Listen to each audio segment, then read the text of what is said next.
Sean bienvenidos a nuestra familia iglesia. Esperamos que Dios les edifique a través de la palabra y de todo lo que se hace acá. Quiero mostrarles una imagen que está acá y usted me va a decir qué es esa imagen.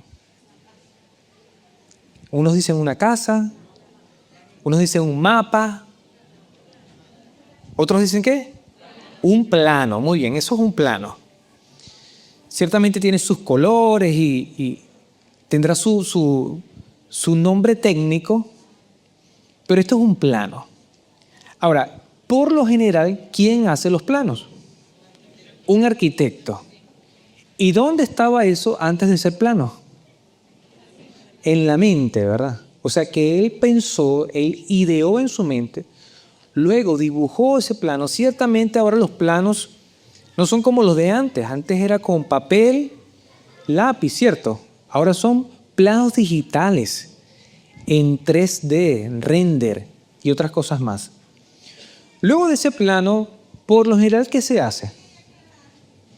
Que es en dimensiones pequeñas, proyectando lo que se va a hacer a futuro. Una maqueta. ¿Quiénes hicieron maqueta en la secundaria? Perfecto. Muy bien. Quizás no todos somos arquitectos, pero sí hicimos una maqueta. Ahora, los que se dedican a esto, a hacer planos, maquetas y luego a construir casas, la idea de esto es que la realidad, la construcción, la casa en este caso, sea idénticamente igual al plano, ¿cierto? Si nosotros vemos una construcción y miramos el plano, debería ser igual. Pero si no está igual, ¿qué pasó allí? Hubo un error, ¿verdad? Quizás en el ingeniero civil, quizás en los maestros, constructores, pero eso debería ser igual. Porque es una planificación. Esa debería ser la idea. Ahora, ¿quiénes hacen planes acá? ¿Quiénes hacen planes? ¿Cumplen los planes? Como 2 o 3. Los planes son para cumplirlos, ¿cierto? Ahora, de este plano, de esta idea vamos a hablar más adelante. Estamos en una serie llamada Yo creo en Jesucristo. ¿Cuántos creen en Jesucristo? Amén. Amén. Gloria a Dios. Vamos a ver el video intro.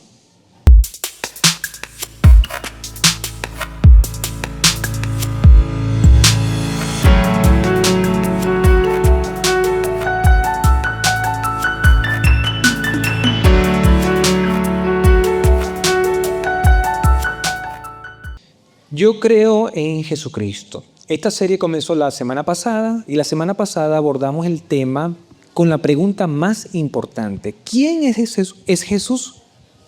La pregunta más importante, y de hecho esa respuesta va a revelar nuestra eternidad. Algunos dicen en la sociedad que Jesús fue un hombre, un personaje histórico.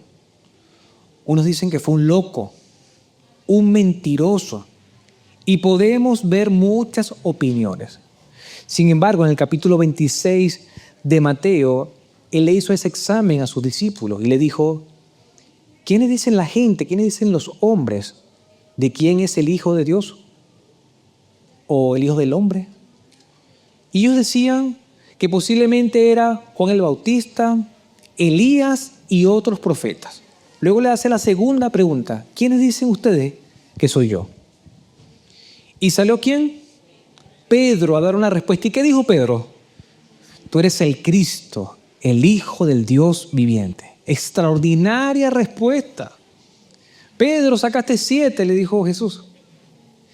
Pero le dijo, bienaventurado eres porque eso no te lo dijo otro ser humano, ni carne ni sangre, sino que te lo dijo que mi Padre que está en los cielos. Extraordinaria respuesta, pero no fue de él. Dios le habló, Dios le reveló que el Cristo. ¿Y qué significa Cristo? Mesías. ¿Y qué significa Mesías? Ungido. El ungido para salvar, el Salvador. Las múltiples profecías, cientos de años, 500, 600 años decía que iban a ser un niño de una mujer virgen. Y que ese niño iba a crecer y que iba a comenzar a hablar en nombre de Dios, que iba a hacer señales, prodigios. Y Pedro está diciendo, tú eres ese Mesías, ese hombre que estuvimos esperando por muchos años. Y también vimos algunas declaraciones, no todas, algunas, de Jesucristo. Él dijo muchas veces, si me conocen a mí, conocen al Padre. Si conocen al Padre, me conocen a mí. Yo soy el camino, la verdad y la vida. Nadie viene al Padre si no es por mí. En muchas ocasiones, los fariseos, los religiosos agarraron piedras para matarlo. ¿Por qué? Porque ellos decían, ¿cómo un hombre puede asegurar que es Dios? Ahora, vamos con el segundo tema. Y el tema anterior fue complejo. Este es más complejo todavía. ¿Por qué? Porque vamos a hablar de Jesucristo, Dios, hombre. Jesucristo, Dios, hombre. Y el primer punto es la divinidad de Jesús, 100% Dios. Y vamos a entrar en un texto que parece muy sencillo. Y yo le ruego a Dios que me acompañe como me acompañó en la reunión pasada para explicar de una manera sencilla algo que es muy profundo. ¿Por qué? Porque este texto de Juan nos explica que Jesucristo es 100% Dios y al mismo tiempo es 100% hombre, 100% humano. En Juan 1:1 dice la palabra, en el principio, antes de la creación del mundo, ya existía la palabra. La palabra estaba con Dios y era Dios. Seguramente usted ha leído este versículo en otras versiones. Y en vez de decir palabra, ¿qué dice? El verbo. Y en unas versiones mucho más antiguas dice logos. De hecho, nuestro hermano Daniel habló o leyó en Apocalipsis, cuando Dios les mostró a Juan de ese verbo que venía con poder y que le decían el logo de Dios o el verbo de Dios. Ahora, se ha escrito muchos libros, cientos de páginas, sino miles, acerca de este solo versículo. Y hoy nos enfrentamos a él en el buen sentido. ¿Por qué? Porque dice, en el principio. Si le preguntamos al texto, ¿cuándo? El mismo texto nos va a decir cuándo. ¿Qué dice después del principio? El principio, coma. ¿Qué dice? Antes de la creación del mundo. Fíjense que Génesis 1:1, ¿qué dice? En el principio creó Dios los cielos y la tierra. O sea que antes de ese principio, antes de Génesis 1:1, ¿qué dice el texto?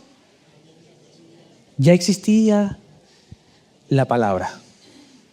Antes de todas las cosas, en la nada, ya existía la palabra. El verbo o el logos. Ya que dijimos logos, en los pergaminos originales, no es que yo no los tengo, pero sí hay libros acerca de esos pergaminos. Nos dicen que Juan el apóstol, escribió el término logos. Y logos es una palabra griega, en el griego koiné, el más conocido. Y es como que si estuviéramos escribiendo una carta hoy día y pongamos términos en inglés. Porque aunque el inglés no es nuestra madre, nuestro lenguaje madre, es un lenguaje como universal, ¿cierto? Y el griego en ese momento era el lenguaje universal. Significa lo que es hablado, una declaración, discurso, pensamiento, mensaje, palabra. Por eso en el versículo que acabamos de leer dice, en el principio ya existía ¿qué? La palabra. Entre paréntesis está la encarnación de una idea. ¿Se acuerdan del plano que vimos al principio? Cuando vemos la casa construida, podemos decir que es la encarnación ¿de qué? Del plano, de la idea. Cuando se utiliza el logos, está hablando de una encarnación, de una palabra, de un discurso, de un mensaje. No solamente la palabra como información, está hablando de alguien. Entonces, ¿por qué Juan usa el término logos? Si él pudo haber escrito en arameo, que era su lenguaje materno. Y damos gracias a Dios por la inspiración del Espíritu Santo, porque no fue Juan en sí, sino que Dios le inspiró y puso ese término. Ese término era un puente entre la cultura judía y la cultura griega. Al utilizar ese término, el término logos, para los griegos, era la fuerza creadora y racional que ordena el universo. Los griegos, los filósofos, los grandes pensadores decían, este universo fue hecho por algo. Y ellos decían que era ¿qué? Una fuerza. En otros escritos dicen que una energía o una fuerza creadora y racional.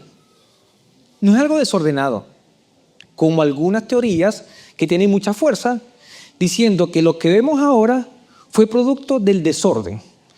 Todo estaba desordenado, casi que le dieron vuelta a los dados y salió todo lo que vemos. O de una explosión sin sentido. ¿Sí me explico? Entonces los grandes pensadores griegos, los filósofos, los que aman el conocimiento, porque eso es la filosofía, amar el conocimiento, decían, hay una fuerza, una energía creadora, racional, que ordena todo. Hay algo detrás de todo esto. Para los judíos, ellos creían por la fe que el universo, que todo había sido hecho por la palabra de Dios, por la declaración de Dios. Para los judíos, la palabra de Dios era el medio por el cual Dios actuaba y se revelaba. Entonces, Dios decía, Dios mandaba, Dios declaraba y eran hechas las cosas. El salmista en el Salmo 33:6 dice, por la palabra del Señor fueron hechos los cielos y todo su ejército por el aliento de su boca. Dios declaraba y eran hechas todas las cosas.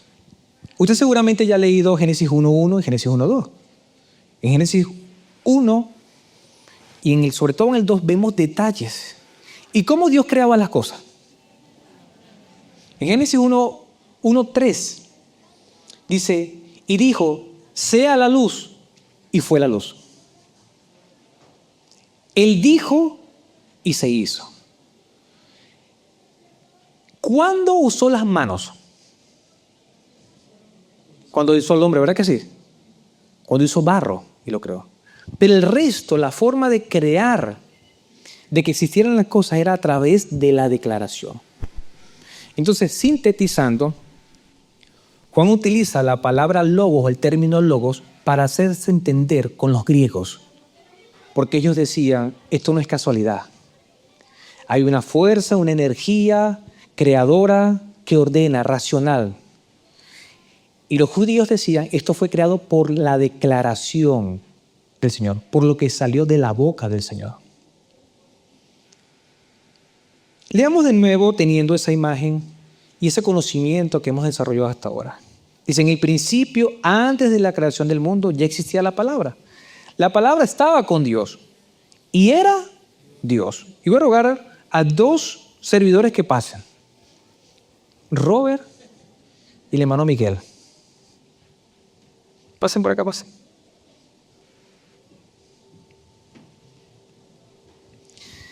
Robert, que llegó primero, imagínense, esto es simbólico, es la palabra. Y ahora, dice, en el principio, antes de la creación, antes de todas las cosas del mundo, ya existía ¿quién? La palabra. No había nada, absolutamente nada, solamente existía la palabra. Y dice, la palabra estaba con Dios y Él va a figurar a Dios. Yo sé que no se imaginan a Dios de este color, pero venga para acá. Por lo general, ¿cómo se imaginan a Dios? Blanco, ¿cierto? Blanco, cabellos blancos, una barba blanca, grande, majestuoso. Pero Dios no tiene cuerpo. Yo sé que cuando dijeron, Dios, negro, no.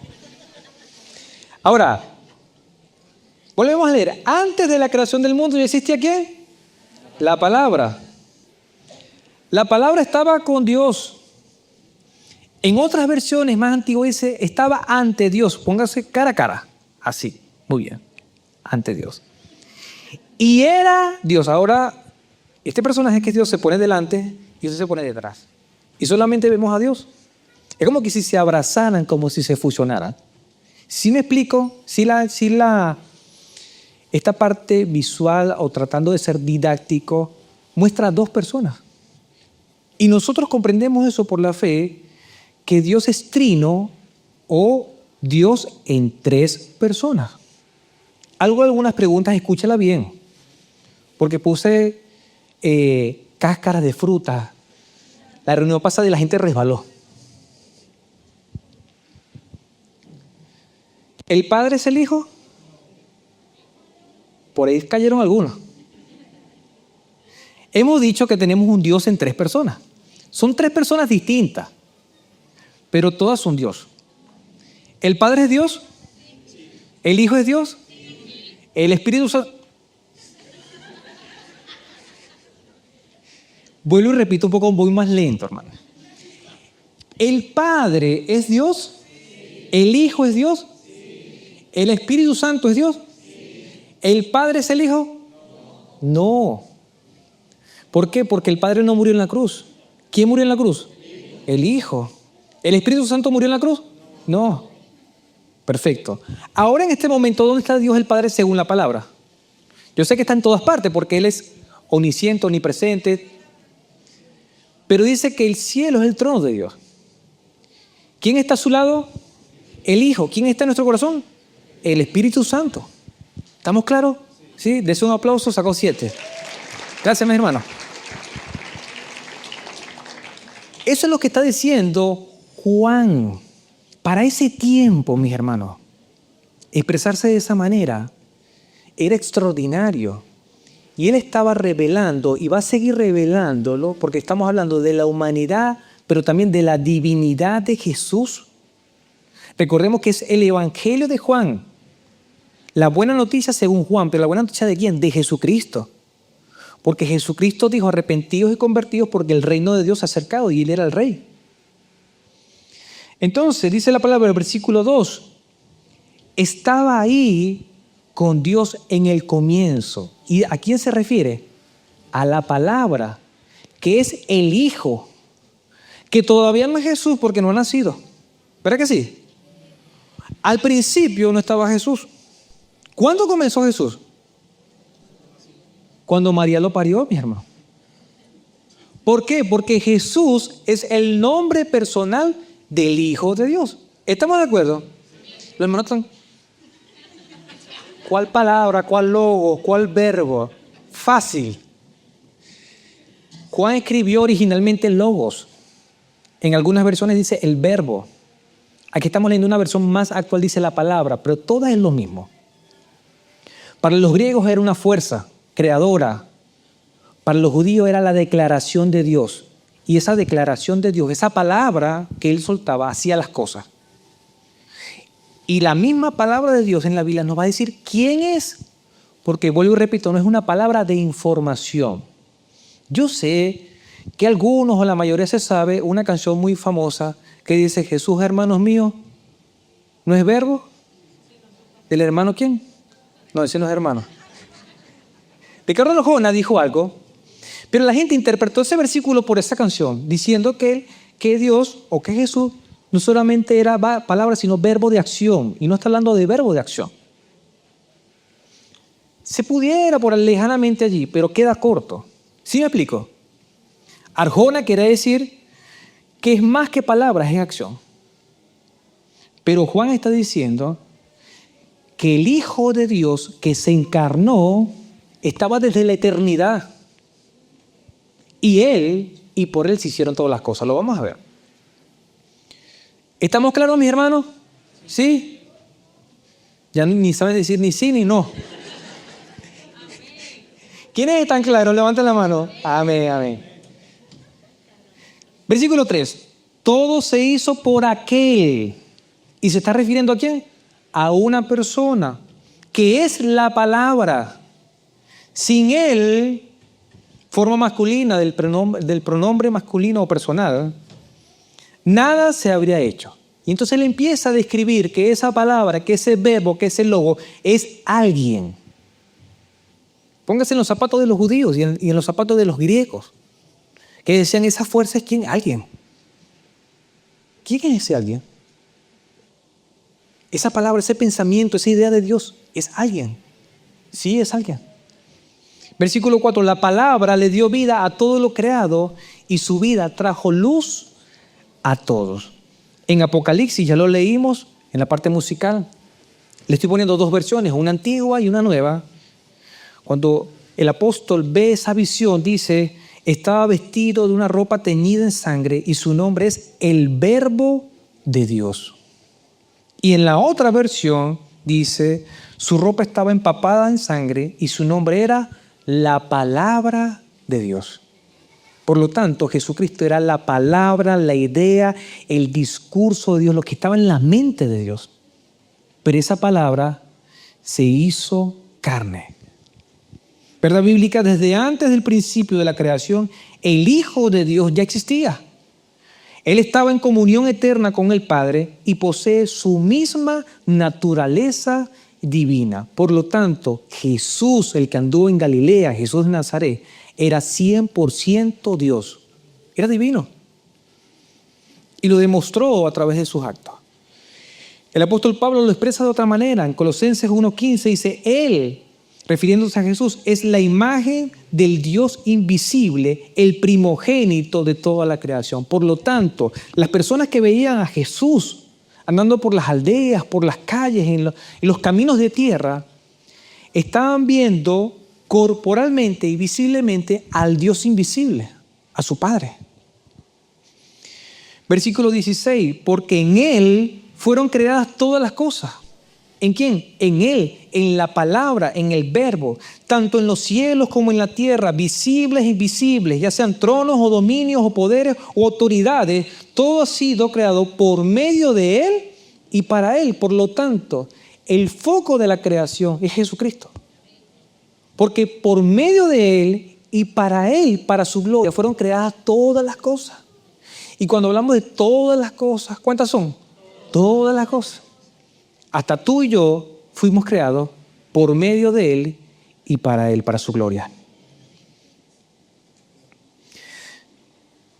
Versículo 17. Y Él es antes de todas las cosas y en Él todas las cosas permanecen. Por lo tanto, hoy día, en esa órbita, los planetas, el sol, la luna, las estrellas, todo es sustentado por Jesucristo. Todo lo sostiene el Señor. Y esto es sumamente profundo. Lo decía Juan, pero también lo dice el apóstol Pablo, inspirado por el Espíritu Santo. Jesús mismo, teniendo una conversación o discusión con los fariseos que siempre le hacían preguntas y le hacían comentarios como para buscar probarlos o para tratar de autoincriminarlos. Ellos decían, si tú eres el Mesías, si tú eres el Cristo, aquel que esperamos para salvarnos, el Rey que viene a liberarnos, dilo de una vez, decláralo abiertamente. Y él dijo que no lo iba a hacer. Y en ese capítulo 10 de Juan, más adelante, versículo 28, él viene hablando de que él es el buen pastor y de las ovejas que somos nosotros. Hace esa analogía de que él es el pastor, nosotros somos las ovejas. Y dice en el versículo 28, yo les doy vida eterna. ¿Quién puede hacer eso? ¿Algún ser humano puede dar vida eterna? No. Solamente Dios puede dar vida eterna. Y él dice, yo les doy vida eterna y jamás perecerán. Y nadie las arrebatará de mi mano. Por lo tanto, si usted y yo somos ovejas del Señor, número uno, tenemos vida eterna. No por algo que hayamos hecho nosotros, sino por lo que hizo Cristo en la cruz. Y segundo, nadie nos arrebatará de la mano del Señor. Por lo tanto, siempre me hacen esta pregunta. Hay temor, hay miedo. Pastor, ¿y si pierde la salvación? Si usted pierde la salvación es porque, entre comillas, usted la ganó. Pero como usted y yo no hemos ganado nada, ¿qué vamos a perder? Nada. Quien ganó y los méritos son en Cristo Jesús. Y Él está diciendo que tenemos vida eterna y que nadie, cuando hablamos de nadie, es ni siquiera de Satanás, nos puede arrebatar de la mano de Jesús. Pero no solamente eso. Dice, mi Padre que me la dio, porque nosotros vamos a Jesús por medio del Padre, dice la palabra, es mayor que todo. Y nadie las puede arrebatar de la mano del Padre. O sea que estamos en la mano de Jesús. Estar en las manos de Jesús es estar en las manos del Padre. ¿Por qué? Porque Él y el Padre son uno. Y lo dijo en el versículo siguiente, yo y el Padre somos uno. ¿Y qué hicieron los fariseos? Agarraron piedra y los iban a matar. Y decir, ¿por qué me matan? ¿Por qué buena obra me matan? Porque ellos eran expertos en matar por malas obras, por pecados. Y le dijeron, no te matamos por buena obra, sino porque tú, siendo un hombre común, un hombre humano, declaras que eres Dios. Y Él lo dijo abiertamente, que Él era el Dios, que Él era el Mesías, que Él era el pecador, que Él era el perdonador de pecados. Ahora, sabiendo esto, este primer punto, que es el más denso y vamos a avanzar más rápido en lo siguiente. Si Jesús es el principio de todas las cosas, ya lo hemos desarrollado, yo creo que lo creo, ¿verdad? Jesucristo es el principio de todas las cosas. ¿Es Él también el principio de tu día, de tus decisiones financieras o de tus planes familiares? ¿Será Jesucristo nuestra prioridad? ¿Estás poniendo tu seguridad en cosas que fueron hechas, creadas, como el dinero, trabajo, salud, relaciones, o en Jesús que hizo todas las cosas? ¿Dónde está puesta nuestra seguridad? No es que yo tengo un trabajo, es que yo tengo una empresa, es que yo he ahorrado, yo tengo una familia, tengo a mi mamá, a mi papá. Todas las cosas que puedes nombrar son creadas. Pero ¿será que confiamos en el Creador? Juan decía, Él existía desde antes del principio. Acción práctica, si la quieren anotar o sacar una foto. Durante esta semana, antes de revisar el celular, ¿quiénes revisan el celular en la mañana? Los demás tienen vergüenza, pero seguramente lo revisan en la mañana, ¿verdad que sí? De hecho, algunos nos levantan el celular con la alarma. Ahora, la acción práctica es, antes de revisar el celular, dedica los primeros 5 minutos a reconocer que Él es el principio. Y vas a decir, Señor, antes de que este día comience para mí, tú ya eras. Es un buen desafío, ¿verdad que sí? Empezar los 5 minutos del día, no me siento a ver televisión, no veo las redes, si le dieron me gusta o no, es un segundo plano. Nosotros vamos a meditar en Jesucristo, que es la palabra, el verbo de Dios, la palabra de Dios. Vamos con el segundo punto, la humanidad de Jesús. Ya hemos dicho que Jesús es 100% Dios. Ahora, parece mentira, pero muchos pueden aceptar más fácilmente que Jesucristo fue 100% Dios y dice, claro, no pecó porque es que era Dios, a la humanidad de Dios. Y yo sé que es complejo entender que Dios, el Todopoderoso, se hizo carne. O sea, se hizo humano, como cualquiera de nosotros. No solamente eso, es que fue parido por una mujer. Estuvo en el vientre de una virgen llamada María. Y lloró, hermano. Y le dieron pecho, y le dieron tetero. Gateó. ¿Usted se imagina a Jesús gateando? Imagínense la responsabilidad de María. Era el hijo de ella porque lo parió, pero era el hijo de Dios. Se le caía a ese muchacho y tenía un accidente. ¿Ah? Y José. Yo me imagino las conversaciones, en secreto así. Aunque él ya lo sabía, porque era Dios. Tú te comportas como el papá natural de él. María y José ahí comiendo ahí. Esa es la responsabilidad de José, ser padre, tener una figura paterna ante el Hijo de Dios. Usted sabe la tremenda responsabilidad que había. No era en cualquier persona. Y después que gateó, aprendió a caminar. Por allá, a los 12 años, se extravió, dice la palabra. ¿Por cuántos días? 3 días. Yo le decía a Luz viendo una escena de una película allí que hablaban de eso.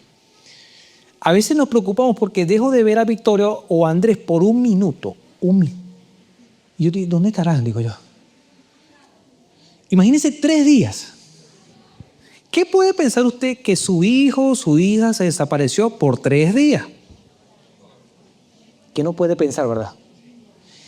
Y él cuando lo encontraron, su respuesta es, yo estoy en los negocios de mi padre. ¿Por qué estaban preocupados? ¿Ah? Y claro, es un adolescente, 12 años, es tu responsabilidad, pero al mismo tiempo es Dios. No fue fácil para María y para José tener al Hijo de Dios. Ahora, Jesús tuvo sed. Jesús durmió. Jesús se agotó. Jesús se enojó. Jesús lloró. Jesús fue al baño, mi hermano. ¿A que no habían pensado en eso? Jesús fue al baño como cualquiera de nosotros. Fue humano. Pero era el Hijo de Dios. Era Dios. En el Evangelio, en los versículos siguientes, del 6 al 8, encontramos a Juan el Bautista, que testificó acerca de Jesús. Fue su precursor. También él describe en ese capítulo 1 su rechazo. Dice la palabra que a los suyos vino, a los suyos no le recibieron. Pero también describe a aquellos que le aceptaron, versículo 12 al 13. Pero a los que le recibieron, a los que creen en su nombre, le dio la potestad de ser hijos de Dios. En el versículo 14 escribe y expresa un versículo extraordinario. Y dice, bueno, ese logos que para los griegos es la fuerza, la energía creadora que sustenta todo.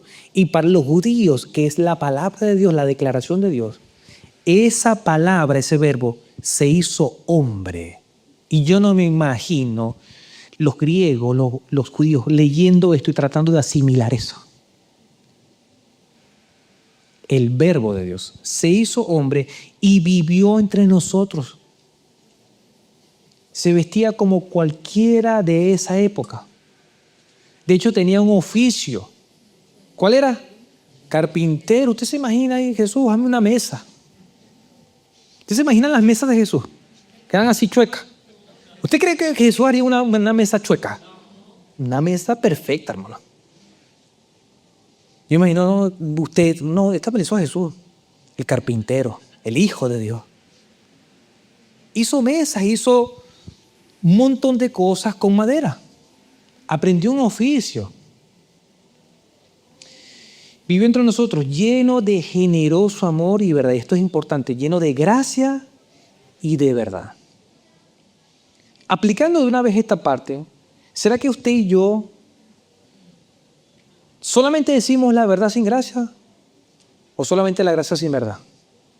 Él tenía un equilibrio perfecto, lleno de gracia y de verdad, de amor y de verdad.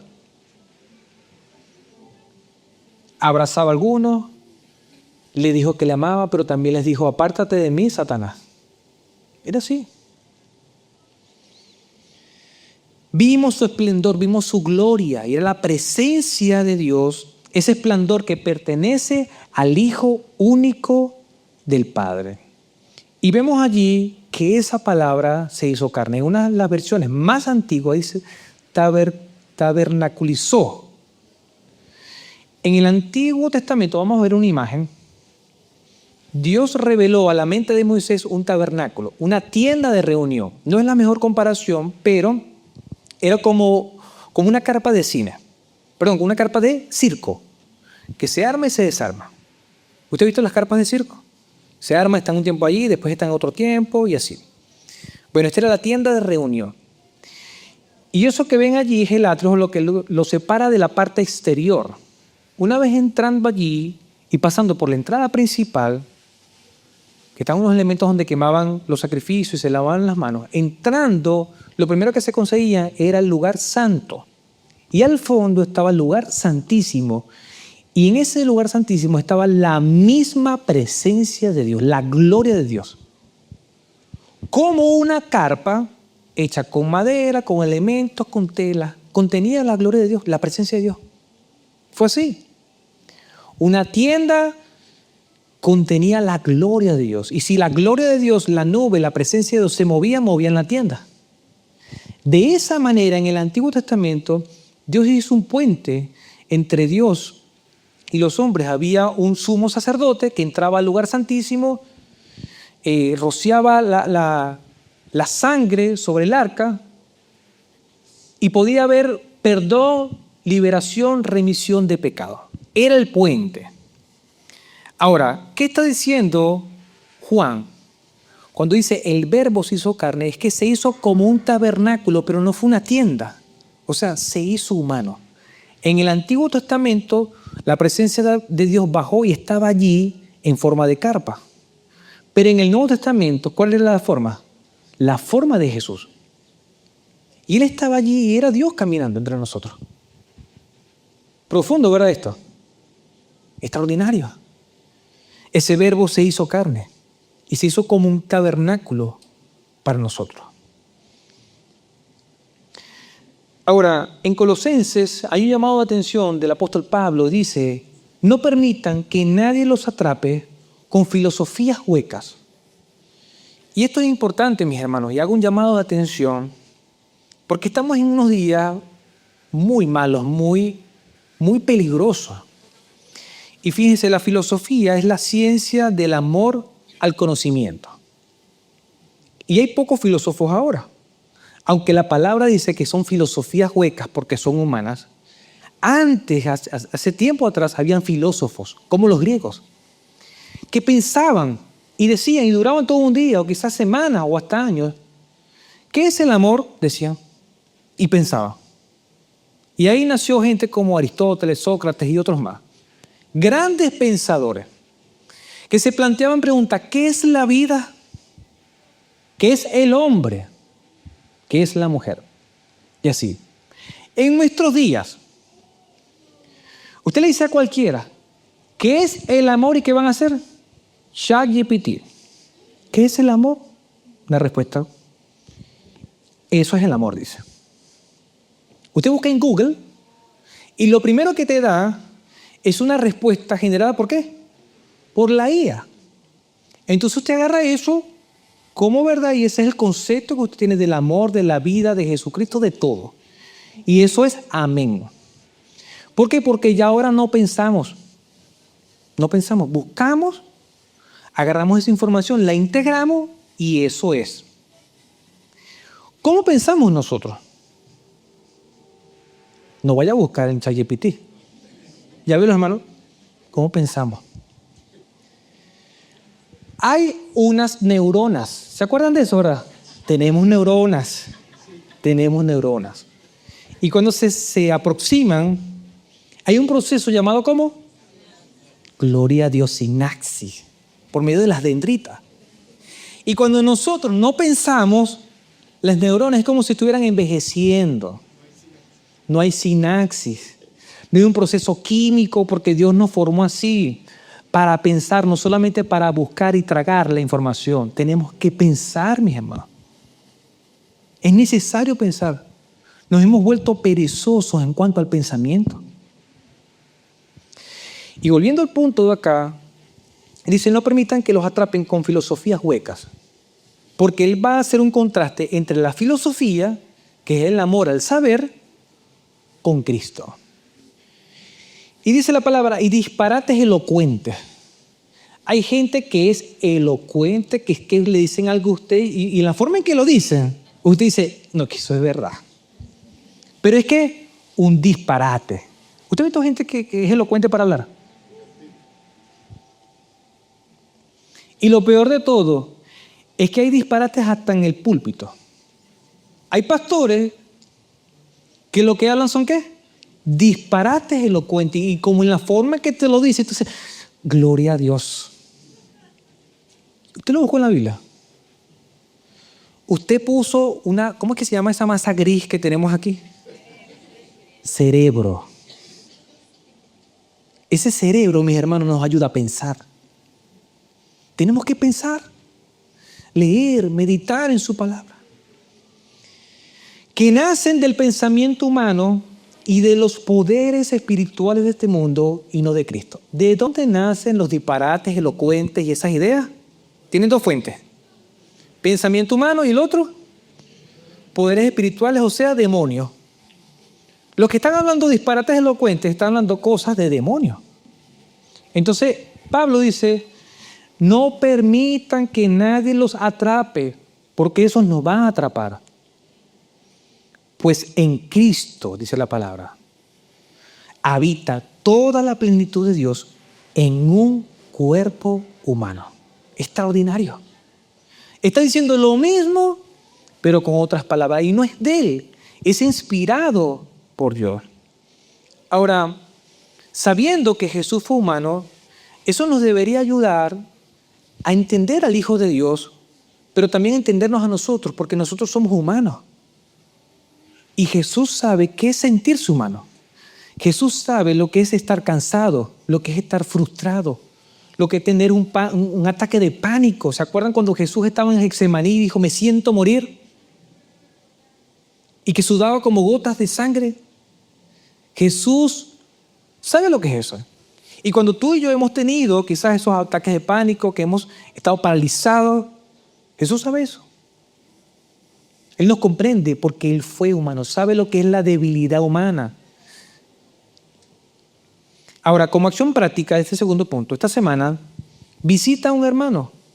Es la mejor forma de encarnar el amor de Dios. Nosotros que somos vida eterna, que amamos a Dios y a quién, y a las personas, la mejor manera de encarnar, de mostrar el amor de Dios es como visitando a un hermano. ¿A quiénes les gusta visitar a los hermanos? Relacionarse con los hermanos, estar con los hermanos todo el día así. Eso es complejo, ¿verdad que sí? Amamos a Dios y a las personas. Si Jesús dijo, toda la ley se resume en 2 mandamientos, que es amar a Dios y a las personas, ¿qué tenemos que hacer? Amar a Dios y a las benditas personas. Porque hay personas que son bendecidas, ¿verdad que sí? Se dejan amar y querer. Entonces usted va a planificarse, le va a decir, hermano querido, voy a visitarlo. Entonces usted que va a recibir esa llamada, usted va a entender que ese hermano le ama mucho en el Señor. ¿Amén? Tercer y último punto. Ya que hemos visto que Dios, Jesús es 100% Dios y es 100% hombre, vamos a ver el mismo título, que es Jesucristo, Dios, hombre. Jesucristo, el nombre Jesús, el nombre personal que significa Dios salva, y Cristo el Mesías, el ungido. Él era 100% humano y 100% Dios. No es 50 y 50. Porque hay teorías de esto y hay teólogos que dicen, no, él fue 50 y 50. Y abro un paréntesis acá. ¿Cuántos están casados? Muy bien. Pueden bajar la mano.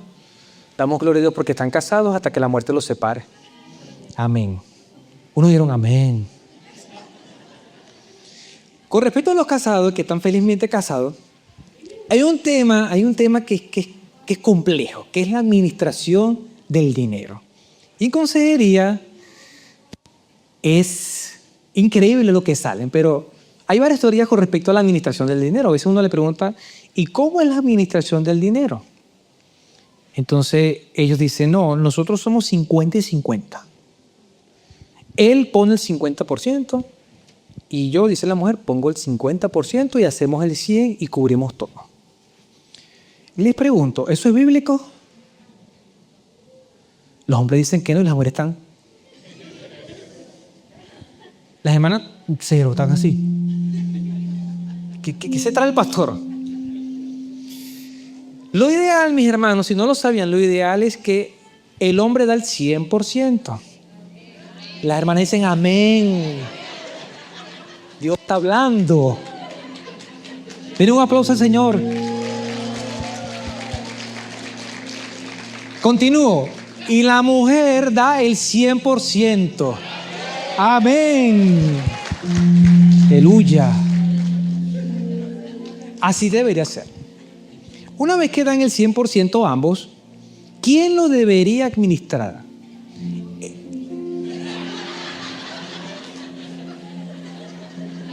Aquí bajo un Pentecostés solamente a las mujeres, solamente.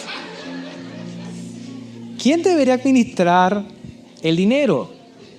El que tenga el don de la administración. A veces lo tiene la mujer, a veces el hombre, a veces los dos. Y deben ponerse de acuerdo, porque ¿cómo andando juntos si no se ponen de acuerdo? ¿Cómo averiguar si uno de los dos tiene el don? Dele toda la plata al hombre. Y si hace sal y agua con eso, no tiene el don. Y después, dele toda la plata a la mujer. Y si se fue al mall y volvió eso a salir agua, tampoco tiene el don. Pero yo estoy seguro que alguno de los dos tiene la capacidad de administrar. ¿Lo han experimentado? ¿Que con uno de los dos rinde más el dinero? Amén. Muy bien, hay otra teoría. Esta mujer está encendida. Hay otra teoría. Ella dice, el dinero de él es mío, yo. Y yo le digo a la hermana, ¿y el suyo? Mío. ¿Eso es de Dios? No, eso no es de Dios.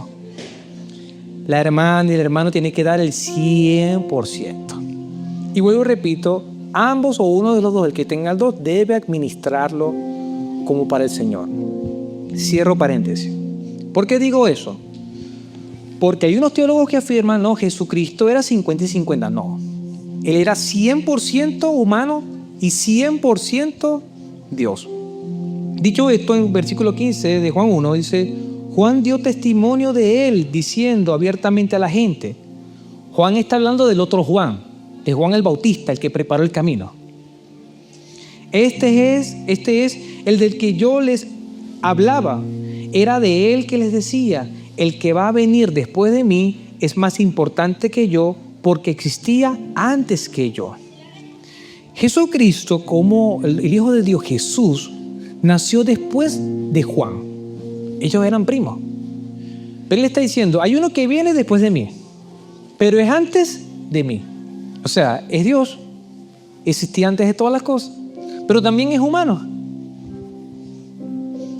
Más adelante, el versículo 29, al día siguiente, Juan vio que Jesús venía hacia él y dijo, miren, Él es el Cordero de Dios que quita el pecado del mundo. Él está diciendo, este es el Hijo de Dios. Este es el Cordero que Dios proveyó para sí mismo, para soltar su ira sobre Él y para que Él muriera por nuestro pecado. Versículo 20, a Él me refería cuando dije, hay un hombre, un humano, que viene después de mí, que es más importante que yo, porque existía antes que yo. Juan el Bautista no tenía problemas con el yo-yo, porque él dijo, el menos importante aquí soy yo. El que viene después de mí es más importante que yo. Es más, conviene que sea así, porque 100% hombre y 100% Dios. Como conclusión hemos visto Jesucristo Dios hombre. Explicamos y desarrollamos que Jesucristo era 100% Dios, era 100% humano. Por lo tanto, cuando anduvo en los caminos de Galilea, en Nazaret y otros más, era hombre y era Dios, Dios y hombre. Y en el medio del capítulo dice Juan algo importante, que debemos reflexionar sobre eso hoy. Él dice, vino al mundo que le pertenecía. El mundo le pertenecía a Jesús, porque fue creado por Él y para Él. Pero su propia gente no lo aceptó. Pero, pero es importante, a los que lo aceptaron y creyeron en Él, les dio el derecho de ser hijos de Dios. Yo sé que la mayoría que está acá, le hemos recibido y hemos creído en el Señor. Y somos hijos de Dios, fuimos adoptados como hijos de Dios. Pero quizás entre nosotros hay personas que aún no la han recibido, que están luchando con la primera pregunta: ¿quién es Jesús? ¿Será un personaje histórico o será el Hijo de Dios? Hoy hemos aprendido que Jesucristo era Dios y era hombre, y vino a hacerse hombre para morir por nuestros pecados. Y la palabra establece que si tú le aceptas y crees en Él, puedes ser hijos de Dios, integrantes de la familia de Dios. Allí donde está, por favor, levántese y vamos a orar al Señor. Le vamos a decir muchas gracias, Padre, por este día, por este domingo. Señor, gracias por tu palabra, porque ha sido expuesta.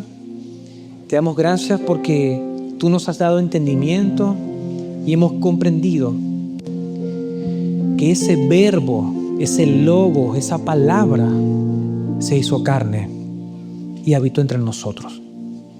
Gracias, Señor, porque nos das la oportunidad de creer en Él y de aceptarle como nuestro Señor y Salvador. Amigo, amiga, si tú aún no has creído, no le has aceptado, llegó el momento, tienes una oportunidad de poder declarar con tus labios y creer en tu corazón que Jesús es el Señor. Y yo quiero guiarte con una oración y vas a decir de la siguiente manera: Señor, reconozco que soy pecador, que soy una criatura. Necesito, por favor, de tu perdón. Límpiame con la sangre de tu Hijo Jesucristo y dame el regalo de la vida eterna. Séllame con tu Espíritu Santo. En el nombre de Jesús. Amén y amén.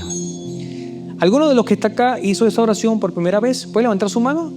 Dios les bendiga, Dios les bendiga. Un fuerte aplauso para mis hermanos. Gloria a Dios. Si usted hizo esa oración, pero no levantó la mano por vergüenza, no hay problema. Todo aquel que hizo la oración, que levantó la mano o no, incluso que viene de otra iglesia y se quiere unir a nuestra iglesia, al finalizar la reunión, puede subir las escaleras de un equipo que se llama Conexiones y le va a orientar en su vida nueva. Queridos hermanos, como pastor, deseo con todo mi corazón que la bendición de Dios esté con cada uno de ustedes en esta semana. Y que al despertar en esta semana podamos reflexionar todos de que Jesús ya existía, de que Jesús está despierto esperándonos y desea un encuentro con nosotros. Que Dios te bendiga y que Dios te guarde.